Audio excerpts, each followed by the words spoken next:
how did you go from sales director to founder to running a business turning over hundreds of thousands? I'd always wanted to start up my own brand, and it wasn't an if, it was a when, and it was about the idea. Who decided gut and why gut? If there's one thing you're going to do for your health, start with your gut. How do you influence the likes of the big boys, so Holland and Barrett, as well as Whole Foods? When there's minimal time, you can't do it all, so what do you pick? So, welcome back to another Digital Cheesecake podcast. Welcome, Clara Latham. Thank you so much for having me. From DeeplyFoods. It is great to be here. Thank you very much for coming. So, make sure to hit follow, the whole definitely shebang. follow. Yeah. Sign up to all the emails, listen to all the podcasts, listen to all the old episodes on YouTube. We'd really appreciate Subscribe, it. thank you. So Clara's from DeeplyFoods. She's the owner and founder of DeeplyFoods, innovative gut brand. So tell us all about the brand and how you've grown the product. Well, I will give you a little bit of background on my journey.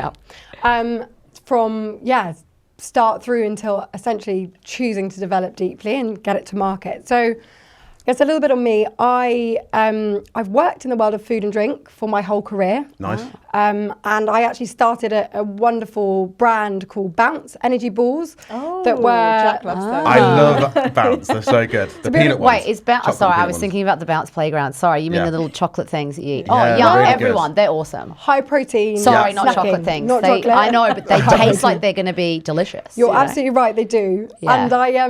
And Bounce was amazing. It was basically one of the first functional snacks that launched into the market and really brought protein into a bit more of a mainstream space. Historically, it had been all about kind of, bodybuilders would consume protein, and really Bounce kind of came into the industry and actually started the growth of this incredible category that we now know as the protein category. Were you there at the start? I was there at the start. Cool. I When was spent that? 7 years with the company and was kind of employee number 2, and that was back in 2009. Yeah, I joined them. fair. So I mentioned that because at Bounce it was all about kind of launching and creating a brand new category, Yeah. and innovating into historically what had been quite a kind of confectionery-led snacking market into much more functional wellness nutrition. Nice. And I love that company. I spent 7 years there doing various different sales and marketing roles, and really just learning a lot about what it takes to develop a brand, take it to market, and actually kind of be in a sort of startup environment. So I did a big stint there, and at the end of that time I was introduced to a guy called Ben Branson, who is the founder of Seedlip, which has been... We love Seedlip. I'm glad. You do people at Seedlip, don't you? I think we worked with Seedlip a while ago. What do they do again? Yeah. Sorry, my bad, but for maybe listeners. Non-alcoholic. That's okay. Spirits, like cool Exactly. spirits. So Seedlip came along and answered this problem of what do you drink when you're not drinking? And it was a really, really clear consumer problem that needed solving. And the idea was basically adult sophisticated drinks. You don't need to be drinking water, juice, sugary drinks. You can have a proper drink that feels a bit more like a gin and tonic, but it's just adults. Anyway, you could say that Ben Branson had a vision for a brand new category, and I joined him as his head of sales director, and basically led the commercial function there. You've had a fantastic training ground, haven't you, with these two brands? Exactly. I mean, I think both of them, different industries, although both tapping into what you'll learn to realise a real passion of mine, which is kind of around wellness and making better choices for ourselves. But they were both incredible category, either innovators or, innovators, category creators. Cool. And through that kind of journey, I guess I discovered that I loved the world of startups, scale-ups. At Seedlip, we were very lucky. We had investment from the big giant Diageo, who are being smart about thinking about the direction of drinking and how to support that growth through innovation in their investments. But through 4 years, took it from launch to exit, and through that time was kind of instrumental in leading the commercial strategy, hiring the teams, and so it was what you could describe as a rocket project, but also like a very quick learning experience. And I realised that I loved the world of health and wellness. I loved the world of startup scale-ups, but really specifically, I loved taking things to market that changed consumer behavior. Made a difference.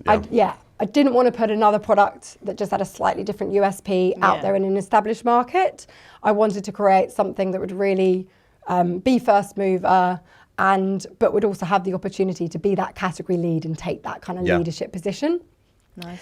And so as I came to the end of my time at Seedlip, I realised that I could either go and become a founder, or perhaps I could take that leadership experience and go into an organisation, start another startup, but perhaps in more of a broader leadership position. So not just sales, but really thinking about the whole operation, how it's structured. Yeah. And I was approached by the Delavines, Cara, Poppy and Chloe, who were keen to launch their very own brand new Prosecco. And they had said they were on a bit of a mission to premiumise Prosecco, and they wanted to create the first brand call of Prosecco, because we all know our favourite champagne, but we don't know our favourite Prosecco, and that's because I love that. A bit embarrassed to order Prosecco. Totally. It feels a bit like... Yeah, 100%. I can't stand sorry. And it's literally a brand thing in my mind about champagne and Prosecco. It always feels really like bad. It's it's not quite a special enough occasion, so we'll just Ugly do cousin Prosecco. or something. Right, Yeah. And I think in the UK particularly, there is a real Prosecco bottomless brunches image that isn't... that we don't needed have kind that in of Australia, but in the UK, It's a big thing. It's particularly bad in the UK. Scary. And interestingly, when you dive into it, the Prosecco that is drunk in Italy is quite different to what they choose to ship abroad. Interesting. And Okay. you said shit, but yes, it's a bit of that. Almost, but ship in this case abroad. And the girls were, as you know, represented a really incredible kind of brand. Picture, vision, positioning, opportunity, but clearly none of them are in the world of knowing how to launch and actually grow a business. And so between those three sisters and one of their very close family friends who's related to them, sort of basically decided that they wanted to build this business, and they offered me the role of general manager or MD, but general manager tends to be called in drinks. And so I came on board to take on the sort of later kind of go-to-market planning, get the business out into the market and launch and grow it. And we launched it in the UK and we launched it in the US, and it is a flourishing, growing business today. But the interesting timing and how this all comes back to answering your question is that just as I'd accepted that role, I was a good old career friend who happened to be that very first boss that I had at Bounce, Energy Balls, Mark, reached out to me and he said, Clara, I'm thinking about going again. Where is your head at? Oh, wow. Would you be interested to develop something? And it was really interesting because I myself had been thinking about you doing business like Seedlip, pondering this idea of if you were to do something, what would it be? What are your passions? What are you interested in?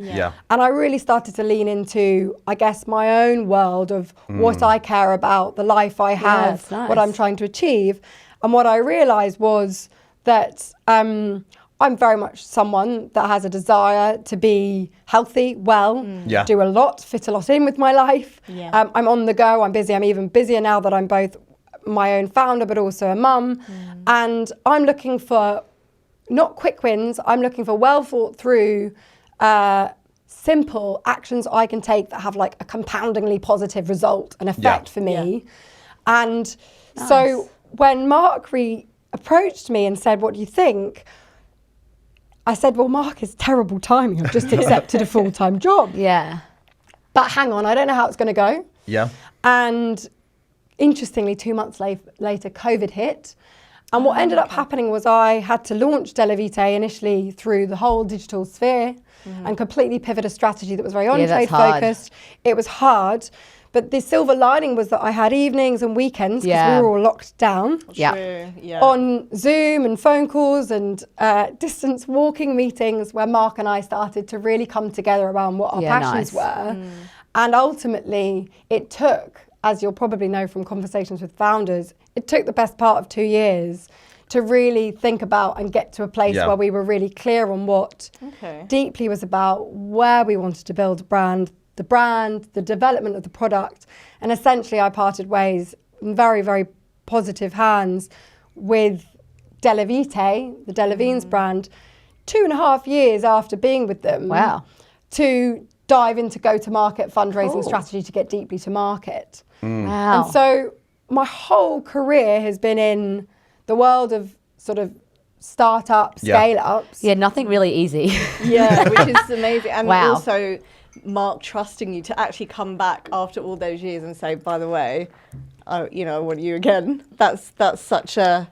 He was like, what you've done in the meantime is amazing. Yeah. Like, Clara, that experience from Seedlip, and now you're running it's this, cool. This show. Come back, let's do something together. Not come back, let's progress something forward. Yeah.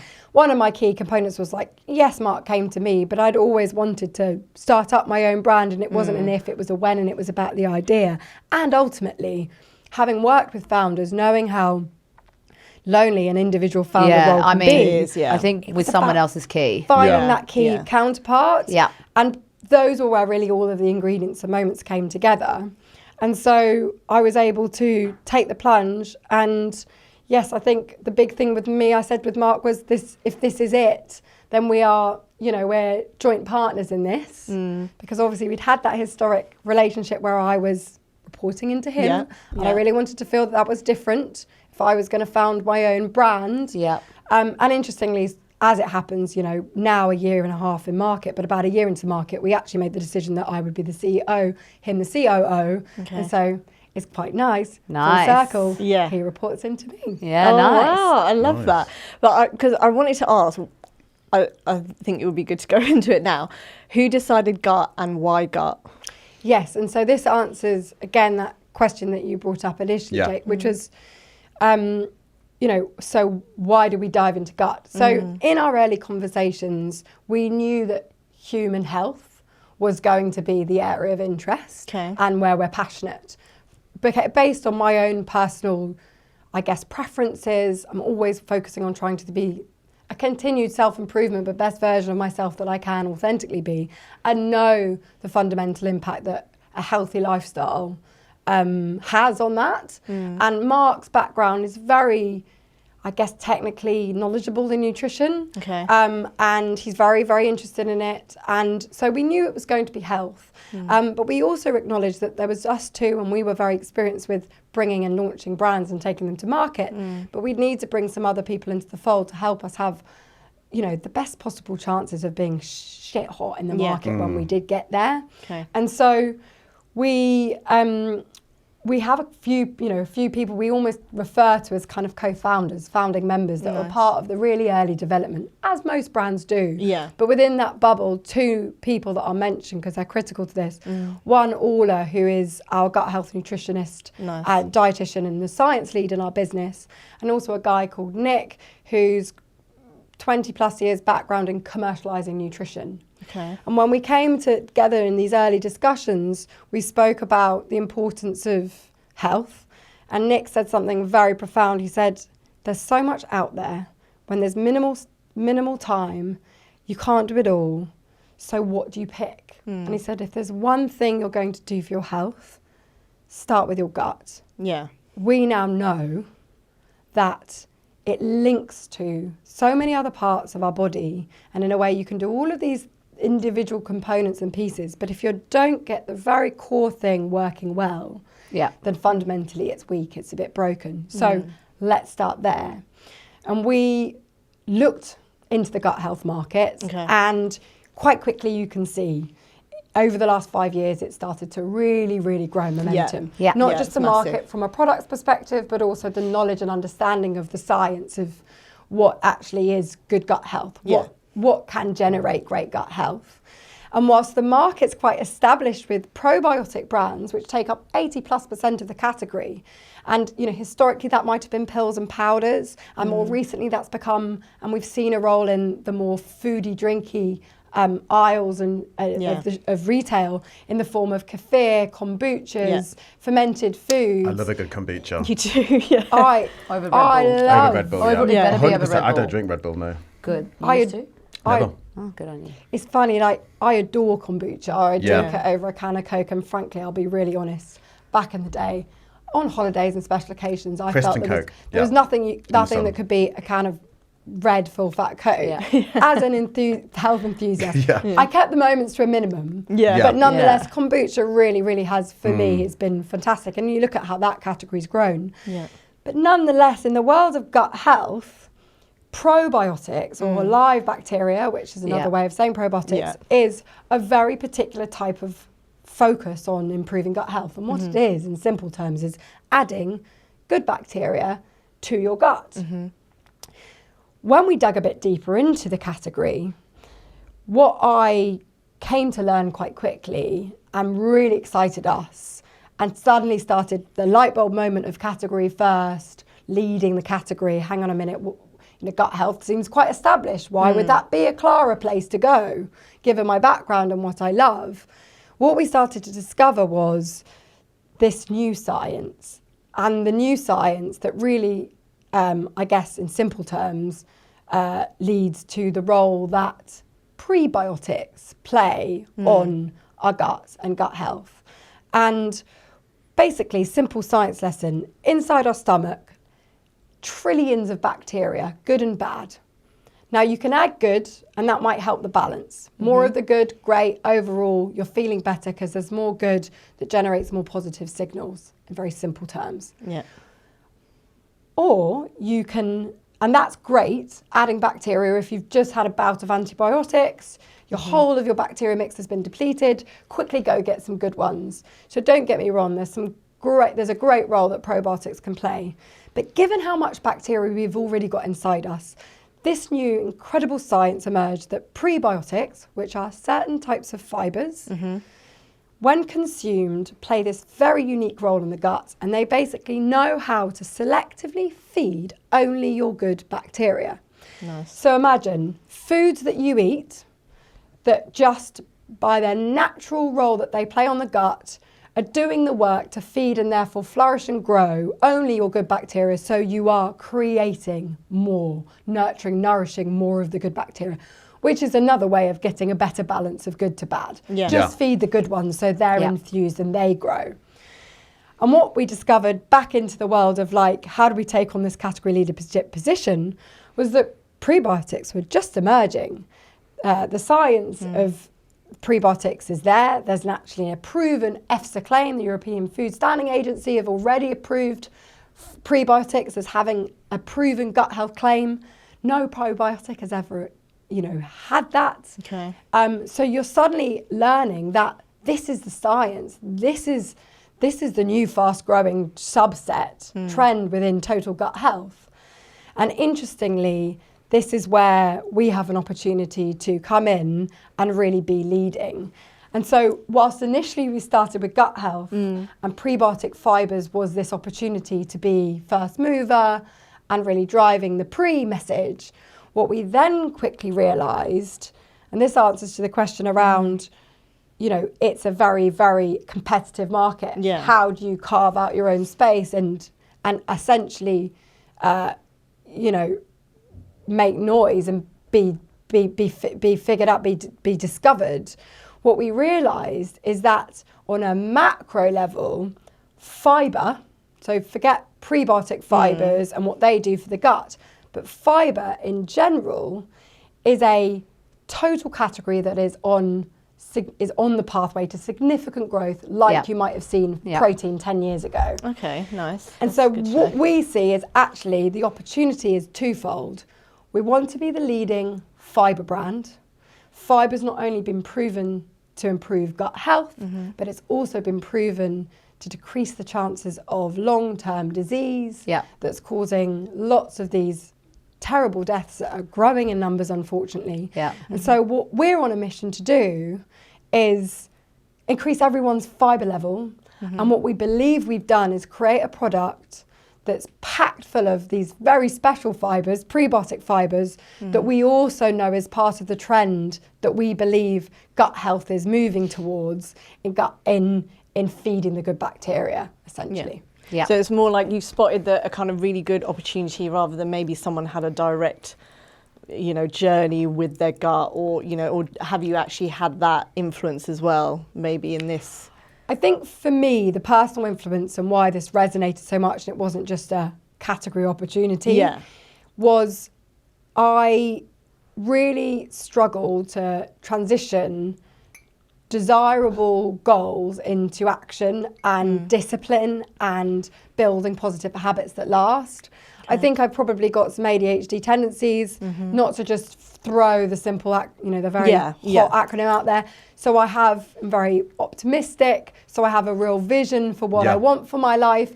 But the ability for it to follow through into action is key for me. And the only way that happens is through something that's very simple, very easy to remember, very conveniently fits into my lifestyle. And so when we started to go prebiotics, sure, but what's Deeply all about? The core development of this brand is, and the product range is around great tasting, very convenient, delivering lots of functionality, and it's so easy to have a measure of Deeply every day that I have managed to make that happen.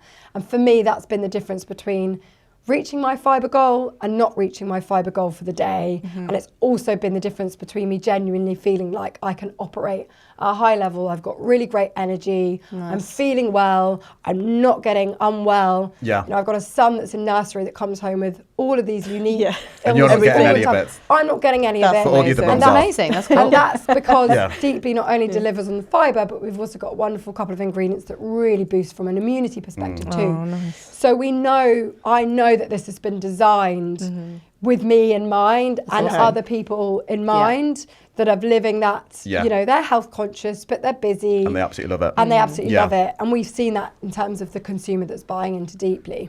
And how did you go from sales director to founder to running a business turning over hundreds of thousands? Yeah. Great question. Thanks, so, because I wasn't a sales director of a really big established business, I worked so much more closely to founders than the average. That's so valuable, though, isn't it? Hugely valuable. And I put my hands up and say that my experience is great for doing what I'm doing, but dive me into a large blue chip, and I'm not sure that I'm sure there'd be some amazing ways I think differently that would work. It'd be too slow for you. It'd be too slow for me. And also just some of those challenges that you face when you're trying to grow a 50 million to 150 million business. So I'm really, really good at the beginning. But when suddenly people go, but it's great. It's suited to what I'm doing. So I worked out quite quickly what my strengths were, and I think it's been a huge benefit to me that I've been in this industry, and I've kind of stuck in the same industry. So for my 36 years, I've got quite a lot of experience that's very relevant to what I'm doing. And I think lots of founders don't have that. They are passionate about their area of expertise, but they are clueless and they're working it out along the way. Now, every business is unique and different, and there are lots of challenges with Deeply that I've not been met with before, but there's a lot of stuff that I'm very familiar with too, which I think works as favour. So felt like quite a natural jump for me. That's awesome. I think having my, a team around me, Mark, who I'd worked with before, was helpful. But actually going from that head of sales director into founder, really the jump I really had to make was just starting to think about the business, not only how you grow the business, but how you set up the organisation, fund the organisation, all of the things that I had great exposure to working with other founders, but I didn't have as my own sole responsibility. So, setting a strategy, pulling the investment decks together, actually being clear about what I'm personally passionate about, working out the kinds of hires you need to make first, thinking about, how are you going to fund the business? How do you put something together to value the business? Those are some of the new questions I had to explore and try and answer. The similar question was stepping into, I guess, that CEO role. We're a year and a half into this business. We're starting to improve some of the ways that we do things. Taking that very first step in terms of launch and learning, and it's just the day to day into actually now, if we want to try and not just do things, but start to think about how we could do things better. Yeah. And think about how we could put certain foundations in place for growth, what might some of those things be?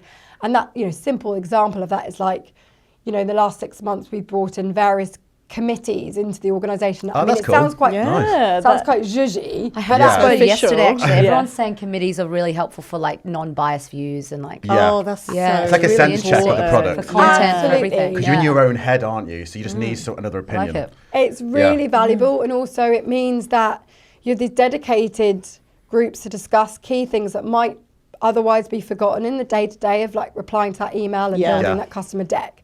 And so it's for us, it's an investment committee, it's a risk committee, it's a long-term strategy committee, No social committee. and we have just appointed a Nice. social secretary. One of the girls on my team, she was so excited for it. She's in the Oh, that's sales team. And I nice. thought, actually, Yeah. better to actually have it in the heart of Yeah, the company. true. Yeah. Otherwise, I like to think of myself as still very relevant and with it in my Yeah. 30s. Yeah. And we are a young business, but some of the team are in their 40s and 50s and Yeah. getting that bit older, and they've got great ideas and great Yeah. experience, but trying to get them to think about how to engage the 25-year-olds. But it's in their hard. second It's job. difficult. I mean, I'm in Yeah. my 30s and it's still hard to figure that out. Like, Yeah, I don't with know the new what's going gen. on. I already feel It's it's scary. hard for me. Hence, Yeah. Maddie, 25, she gets Yeah, it. she gets She knows. So she's starting that journey. But all of those committees are a way in which I, as a first-time CEO, can feel as though I can access amazing support, guidance, dedicated. By carving out the time, having it in the diary, it means that you're forced to think about the medium and long-term stuff that really is instrumental in actually how you scale a brand. Yeah. Well, Yeah. What's been the hardest part of sort of scaling the business? one of the hardest things about scaling the brand, kind of twofold really. So I think we are a new, we're new in the market. Yeah. We're also ahead of the curve in that we are trying to communicate to the world that they need fibre. Most of us don't know how much fibre we even need in a day, let alone how much we're getting, where we get it from, whether we need it. There's quite a lot of education required in that. Yeah. Before you even get to, and we're a great option for getting Yeah. more fibre than anything else really on the market in a really delicious, great tasting, convenient format. Yeah. So you've got all of that to deliver, but first and foremost, there's an education piece. And I think that, it's relatively straightforward for me, my background, to present the fibre opportunity, the fact that we're innovative and different, and we lead into health and sustainability, I guess, drivers and compelling reasons to believe. So buyers might choose to stock and list our brand, but actually, what's driving the velocity, what's driving the rate of sale? It's education. Yeah. And you've really got to do the work to communicate. And I think that ultimately, if you don't, ultimately you can't take that for granted. And so one of the key things from a scaling perspective has been that thinking about the most effective ways to educate, both in the retail environment and online, and also in more of a sort of brand building perspective. And then separately to that, also funding. You're always on the journey. We've got a big ambition to grow over the course of the next 5 years to 15, 20 million in revenues. And we've got some shareholders. We've been lucky to bring some great shareholders on the journey. Oh, that's good. But we've got to continue to do that. Yeah. And so, my time is spent, I'm spending a larger proportion of time than I would like on funding versus growing the business. But I think in this day and age, that is one of the realities of a startup brand. And a lot of founder-led businesses will find themselves in a similar situation. How hard was it to get funding? Was it relatively easy, or did it take months, a year? We find ourselves, and most businesses will basically be in a cycle of always funding, whether you're just about to start and you're preparing tools, in an open round, or closing it, bringing the funds in. Funding cycles go on for 3 to 6 months at a time. But you bring funds in. It was very difficult for the first 6 to 9 months. It started to get easier. the funding market's opening up a bit, but also we're further into market. We've got more proof points. So it's easier to talk to people about the opportunity and why they should back us. What about, I guess, when you talk about channels themselves, so growth channels really, would you say it's more the D2C route? What has been great? Because I know you're obviously stocking in stores. Has it been really strong on digital? What do you think? Because it's different where some people have started businesses and they're in marketing, but you're in sales. So that would be probably a great skill to have from a direct to consumer. So what have you found that's been really successful in terms of channels? Yeah, it's a great question. So I think we really look at sort of three areas actually across the marketing mix. And the first really isn't channel specific, but it's an objective, which is telling the story. You know, we have that education piece that we need to communicate. And so for us, being able to do that across organic, social, organic content, paid content, working with influencers, working with kind of third-party endorsement, we need more than a graphic still image to tell the story. Yeah. And so motion content is a really important part of our strategy. So that's the first kind of bucket, and that lives across, I guess, various different channels, but content, rich content, educational content is key. The second thing for us is trial. Despite the fact that we are an efficacy product, high efficacy product, and we want people to take Deeply for 30 days, feel the difference and continue it, people are still bought into, can I see myself consuming this product every day? And so trial, the fact that we taste, I believe, delicious, although I'm going to ask you guys. Should we dive straight in? I've been dying to drink it. So please do. Which one's your favourite? I'm trying the carrot, ginger and turmeric. Lovely. Let's try this. Two flavours, carrot, ginger and turmeric, spinach, kiwi and seaweed. Hold on. Be careful. Oh no. Cheers to it. Cheers. Because Yum. They're very cold, which was a key thing. Oh, that's yummy. Isn't that yummy? A child. Who says yummy? That's so funny. Oh, that's lovely. Hopefully. But I'm obsessed. I'm like very obsessed with gut health. So like I'll be having one of these every day. Hopefully it's a pleasant surprise versus a supplement, a pill, something, a water-based supplement you might buy that feels a little bit more sciencey or medicinal. How long does it last for? Like, can I have this at home? Like, how long could I keep it in the fridge for, do you think? So that single shot is a measure. That's you want to drink that. One a day. Nice. Yeah, one a day. Yeah. One a day, and that's a single shot. You'd have that Jerusalem in the fridge, but you grab it. Yum, I didn't know those. I do love a Jerusalem artichoke. Great ingredients. I think that's the thing at the moment is people are getting so educated on ingredients. Ingredients, yeah. Is it hard if you don't have that background in terms of recipes and ingredients to figure out what the recipe is, or do you rely? Absolutely. Nutritionist. And this is the key thing. So all our part of the team helped us research countless prebiotic fibres. Yeah. And we selected these very special, technically it's 5 prebiotic and plant fibres in our recipe, and it's the kind of core blend at the heart of the product. Yum. Jerusalem artichoke, acacia fibre, baobab, frecoidin, which is a type of seaweed, and chicory root. Yeah, nice. And so that they all feed different types of good bacteria. So you're not only getting the 7.5 grams of fibre in one shot, which delivers a quarter of the total daily fibre that you need. Yeah. So 25% of your total fibre needs for the whole day in one shot that, frankly, you could consume in 5 seconds. That's cool, isn't it? Which what people would compare, I feel like my husband would do that, is, and I'm sure you know the stats or something around it, you know how everyone loves the Pret ones that are made of crap, practically? And they cost so much money for, like, terrible food. What do you think? Is fundamentally apple juice and ginger, so very different. Is it real shots? Apples? Not sure, don't know it intimately. What I would say though is ginger shots are a trend for sure, and ginger is known for its health properties. Yeah. From a functional perspective, Deeply is doing something very different. We lent into ginger because we know it's a flavour. It's something that a lot of people love. Yeah, it's good ginger, yeah. However, Deeply doesn't give you that big kick in the back of the throat ginger shot because we're not trying to do that. We're trying to be a high fibre, great tasting, well balanced. Which is your favourite out of the two? I love them both. I go through different phases. Yeah. I think that carrot and ginger is, for me, probably what I prefer, but I really love the variety. Oh, I do the spinach one for sure. My son loves the spinach. Just feels like it's got everything I need in it. But you only need one of these, right? Because if you have too much of it, then that's not going to You'll just be a good Superman, time on the toilet, I'm assuming. It's a very The good opposite of question. kryptonite. So what we know is exactly that it's 30 grams a day. Yeah. But yeah, you can't just consume your 30 grams in Yeah. one sitting. Yeah. And Yeah. we've optimized this recipe so literally it's the most you could get in a measure that you could consume that's not going to have a negative impact. Laxative Yeah. effect. A laxative yeah. effect. Okay. Yeah. And it's a fine line, you know. We believe and we know from customer feedback that Deeply does help people become more regular. You know, the benefits of a higher fibre diet is going to the toilet regularly, the right texture as well as the right frequency. Yeah. Yeah. You know, we know those Key, are all guys. signs that things are working well from the inside.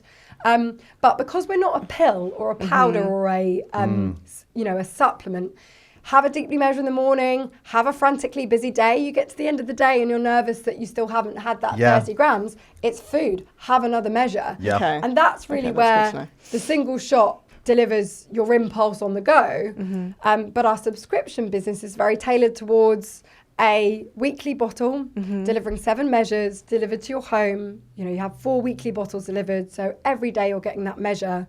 And there are subscriptions for families, so double subscriptions. And Nice. frankly, there are ways that, you know, if you want to speed up your subscription because you want to have 2 shots a day, you can do that too. Okay. Superman. So you Yeah. sort of tapping into people who generally want to improve their health, but then also people. So I think we're all like quite obsessed with gut health, with, you know, different journeys and things. But are you also tapping into people who actually have conditions? So whether it's IBS or IBD, are you going down that route as well, or? Yeah, it's a very good Okay. question. So,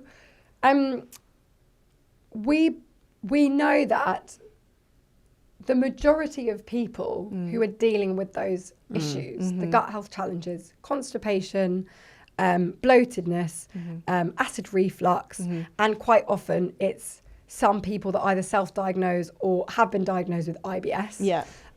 We know that the chances are one of the first things that they should be looking at is increasing the fibre intake to see whether or not that makes a difference. And 9 times out of 10, it does. Okay. Because 90+% of us are deficient in fibre. Yeah. None of us are getting enough fibre. Now that we know what fibre does for our gut, it kind of comes as no surprise Yeah. that we're all struggling, and 1 in 3 at any one time have a gut health issue. Yeah. You Yeah. know, It's like massive, it's yeah. a really high proportion of Yeah. people. Yeah, it is. So, and I would describe this as mild to moderate. There are people with severe challenges, and Yeah. actually for them, sometimes high fibre can actually be a bit of an irritant. Yes. But Yeah. it's very much the minority. And so, to your point, whilst we think probably broadly the Deeply core customer is a healthy individual, Yeah. even a healthy, so-called healthy individual will have periods of time where they suffer from bloatedness or Yeah. a bit of Yeah. constipation. Yeah. So even for them, they find that actually through a sort of lifestyle approach to wellness, they can tackle those challenges with Deeply. But yes, we can stretch from both sufferers Yeah.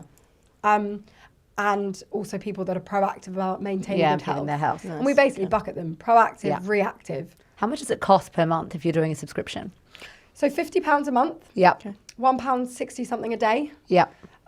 So, you know, affordable, good Yeah. value when you suddenly go, that's Yeah, it's pretty good compared Those to my shots in the Pret shop ones. are like £2-4, something like that. Yeah. the single shot on the go in retail is $2.99, Yeah. and that is Okay. at the upper end of the shot category, but within the category price It's point. kind of like the same as Pret, and this is actually real. You know, like the Pret's ones have been ridiculous, the price, and Yeah. they're not the ideal. Like I need more fibre, so that's amazing. The functional difference between Deeply versus other shots on the market is huge. Yeah. When we were stocked in Holland and Barrett, and actually recently Whole Foods Market, who Oh, stock nice. us, you know, Brilliant. they were really pleased to see that we're delivering a significant functional benefit as opposed to Yeah. hydration Yeah. in concentrated format with Concentrated, yeah. with a functional kind of benefit added in. Yeah. So, you know, we've seen prebiotics emerging in other drinks formats like sparkling drinks Yeah. even. And, fundamentally, the shopper's buying a drink for Yeah, yeah. hydration and then they're getting that extra little bit of something. Yeah. And the reason why we buy, and the reason why shots are in growth is because everyone is looking for a quick, convenient way to deliver on something. You're either feeling a bit under the Crazy, weather but yeah. or Yeah. you had a late night last night and you need an energy boost. That's why the markets, shots markets, evolving and growing so quickly, because this idea of just a quick, convenient, like bang for your buck in Yeah. terms of milliliters, concentrated benefit is really appealing. Yeah. I know it's appealing. It's appealing for me, Yeah. and a lot of people. So that's why that format was really important for us. But we do see that we are delivering something functionally really full and with efficacy versus quite a lot of the other products on the shelf alongside us. I've got a question which I've been thinking about for quite a while. So as a new brand to the market, how do you influence the likes of the big boys, so Holland and Barrett, as well as Whole Foods, particularly in your first year and a half, to sell your product and to sell more of your product? Is it more relationships with the account managers over there, or how would you do it? Or how are you doing it? So I think retailers are shifting how they work, and they're all trying to be more insight-led. Essentially, they want products on the shelf that sell. Yeah. And they want to think about what's selling today and also what's going to sell in the future. So if I think back to how I would have won accounts back in Bounce or the Seedlip days, I think, a lot of it was around, and to a certain extent, that's still the same because of the brands I work with. Yeah. But it's about, positioning yourself as representing the opportunity, explaining that there's a trend that's growing in an area, that at the moment, there's a market gap and there's an opportunity for them to bring incremental growth onto their fixture, a new shopper, send more money. And, you tend to learn through time what the right language is. Yeah. I think you do learn grocery language in time. Yeah. But I think for businesses, both Holland and Barrett and Whole Foods that I've referred to, for them, what was it? They know, and I'll just loop back around. The point I was making is they're trying to become more insight-led rather than just the brands that approach them. Yeah. They're actually trying to look at data, look at the future of where things are heading. Yeah. So they're being a little bit more considered. yeah. Exactly. But for certainly for Deeply, being able to present the opportunity around fibre, the signs are there. The category is in growth. It's going to go on a journey like protein did, proving the fact that, fibre is proven for gut health, and we can see that category is in growth, proving and demonstrating the fact that probiotics is quite established, but prebiotics is something that's emerging and is growing at double the rate of total gut health. So they can see all of that, and obviously it's our job to present that narrative. Communicate it. And communicate it. So it helps to know how to work different relationships. It's very powerful to be able to demonstrate that you are part of a future growing trend. And then what's your point of difference to the market as it stands? Deeply has double the potency, double the fibre content than anything else that's established in the market to date. So that's It's a good USP. a USP. We're Yeah. in sustainable packaging, we're in aluminium, the first to market in aluminium in gut health. They've all got sustainability goals they need to try and achieve. That's a very compelling reason to believe. And in fact, Holland & Barrett and Whole Foods both were looking for something prebiotic within drinks. They were both looking for prebiotics also in the digestive health fixture, so the timing was key.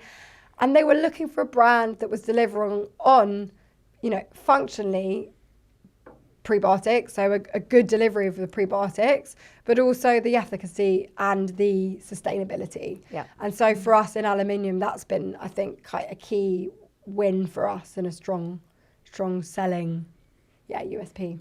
Definitely. Okay, so we might have to wrap up. Wrap it soon. up. Yeah, so Is many there anything, questions. I guess, key you'd like to share? It could be obviously how founders get to this stage where you've been, or even people that are looking for, I guess, that next move, because it's a big entrepreneurial market. So I guess anything you want to share?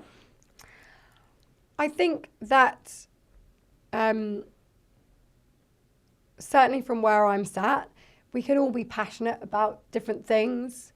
And I think we did an amazing consumer test in the weeks before we launched, which did just give us a small scale but bit of data to really give us the belief that after months and months and months of being in a kind of, not boardroom, but working on strategy and ideation and product development, getting that bit of market feedback, going to that retailer, saying, you know, what do you think? But specifically the consumers, getting them to feedback on, what does the product do for them is really, really important, because the first thing you do when you go into market as a founder-led company is you try and find your first 100 customers. Yeah. And if you can know, through that test we worked out who were, but probably who weren't, partly from the feedback around whether the product had a physical benefit in their lives or not, what their feedback was, how they even engaged with the trial itself, helped us to understand who our first adopter and who our core consumer was. And actually this loops back, but I'll just quickly finish off. This loops back to the question earlier around, you know, how do you scale to the hundreds of thousands of revenue? For us, it was about being so incredibly single-minded about who that first core consumer group is. Yeah. Lots of brands make a mistake and go, well, I'm launching a product, I want to get it into Boots, or I want to get it into this big national retailer. And they might bend over backwards on the commercials, get the deal, and for whatever reason, the buyer puts it in on the shelf. But of course, it doesn't sell at D-lists, and off you go, and you're a failed grocery brand. I've seen that happen so many times. And actually, what we've done in the first 18 months is we've been meticulously focused on who we believe that core consumer group is. And we've deeply understood where they spend their time, what their lives are like, and how we might fit in and actually solve a problem for them. And I think it's that's meant that we were stocked in, you know, Soho House and in like Soho House Group were one of the first of our stockists, and you know, backed it, super bougie account, sure, but it's like that's your creative, hardworking, health conscious, you know, busy in London centric person, sweet spot. You know, and, you know, it was tapping into them. We're stocked in kind of boutique-y wellness places, 10 Health, you know, nice Pilates barcore locations. That's because we believe that's where our core consumer is. And that's why we, you know, spent the time to build the brand in independent places rather than diving straight into that Tesco listing. That's not to say that we won't be moving in that national direction, and certainly part of this year, next year, and both listings we have, you know, the Holland & Barrett listing is a nationwide listing at 600 stores that were available, and that was a really important part of driving availability for what we stand for and for that shopper. But looking forward, we'd expect to see ourselves in travel, out of home, grocery, all of those places where we're tapping into, on the go to get people to buy into the brand, so that once they've tried us, key marketing objective 1, they discover what we're about, then they can go online and they can actually buy into that regular subscription. And we've seen that journey start to happen. And I think that's another way that we've been able to build up our D2C business without spending hundreds and thousands of pounds on some of the classic D2C growth piece. So, bit of product market fit testing, I'd say. And then the other thing is just get it out into market and you'll learn along the way. Exactly. I agree. Cool. Well, thank you so much for coming. It's been awesome. Super Thank you so much. Thank you. Thank you. It's been a pleasure. I hope I've been useful. 100%. And hit follow. Thank you very much. Thanks, guys.